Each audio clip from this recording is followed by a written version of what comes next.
Here's to my neighbors and my friends from high school. Here's to the small towns, all American just like you. Hey guys, this is Brad Allen, three-time world's duck calling champion, owner of Elite Duck Calls. You know, I found my passion for duck hunting at a pretty early age. I started going with my dad when I was 6 years old. My dad was a farmer, and so he was working during the spring, summer. We didn't get to see much of him. He had a lot more free time during the winter, and he loved to duck hunt. And I think that my love for duck hunting grew out of my love for just spending time with my father. He would take me, we'd get to spend time together. We hunted on Cache River, and it was just, you know, those were great memories. And the first time that I went hunting, I still remember the first time I heard a duck call. It really resonated with me. We were in the blind, and there was a gentleman named Philip Nance. He was the duck caller of the group. My dad was actually not a duck caller, but he would do the duck calling. And I remember him blowing the duck call and then hearing ducks that were flying over us that would answer back to him.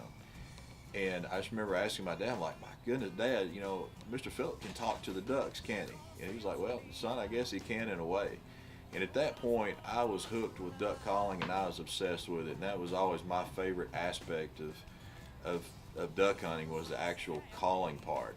My dad and I, he took me, I guess 1988 was the first time that I actually went and saw the World Championship at Stuttgart. He knew that I loved duck hunting, and I enjoyed blowing that duck call. I'm sure I was driving him crazy, blowing it in the house and everything. And he took me 1988 to go down there and check out the contest when I was a little bit older. And man, I just loved listening to those guys, seeing them compete. But I never really thought about doing it myself. I didn't think I was good enough. Those guys were just awesome, and but I loved sitting out there listening to them and watching the competition until they finally got to the winner. And I loved the festival. Everything about Stuttgart during that time was a lot of fun. So, you know, graduated high school, went to college, and while I was in college, I did a little bit of guiding and got into duck hunting more. I actually met a man that was a world champion. So I thought, you know what, I might just try this. I might try competing once I get out of school. I couldn't do it during college, so I knew I'd get evicted from my apartment. So I had to wait until I graduated where I could find a place where I could actually practice. And it was a pretty long road. There's a lot of learning involved, but you know, I was really fortunate in that when I decided that I want to learn, I hooked up with a gentleman named Rick Dunn, who's the owner of Echo Duck Calls. You know, Rick had just won the World Championship in 1997, and after watching him win, that was when I was trying to learn, thinking, okay, I'm actually going to do this. And you know, how fortunate can you be when you're wanting to learn how to do something and your first teacher is the current world champion at what you're trying to learn. And Rick was just very gracious, you know, teaching me how to blow a duck call. You know, took it from scratch, learning that style, and he spent a lot of time with me and taught me how to do this. And I had some other mentors along the way. You know, I learned a lot from Rick. I also learned from a gentleman named Bernie Boyle, who unfortunately has passed away. He's not with us anymore, but he was a world champion and champion of champions. He worked with me a lot.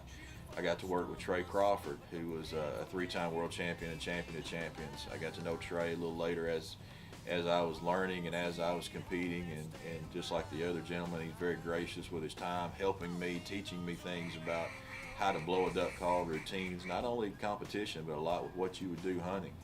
And then I was also blessed to get to be good friends with Butch Richenbach before he passed, and got to know Butch, and we were close friends, and I learned a lot from him. So I always say, you know, I managed to win the world 3 times, but if you had an opportunity to learn from guys like that and you weren't successful with a duck call, then you were a sad case. You know, if you have teachers like that, you're bound to be successful. So it's a great opportunity, and you know, starting Elite Duck Calls, I just get to continue that passion. And you know, we named the company Elite Duck Calls, and to me, what makes someone elite, it's not just that you reach a level where you're good at something, you reach that elite status, but someone who is really an elite caller, I think, is always trying to improve. And that's being elite in anything that you do. Someone that reaches that level, you're always trying to improve, you're always trying to make it better. And that's what we do at Elite Duck Calls. We're always thinking about, what can we do with this call to make it better? We love what we're putting out now, we think it's great, but you never stop trying to get better. We're trying to get better at call design, we're trying to get better at operating the call. Yeah, I've got some world duck calling trophies. I learn something about duck calling every year. I get better every year. A lot of what I learn, the ducks teach me when I'm out there hunting. So it's really great. It's been a great journey, a cool journey to get to here, and every year it's something new, and I enjoy doing this. I love it.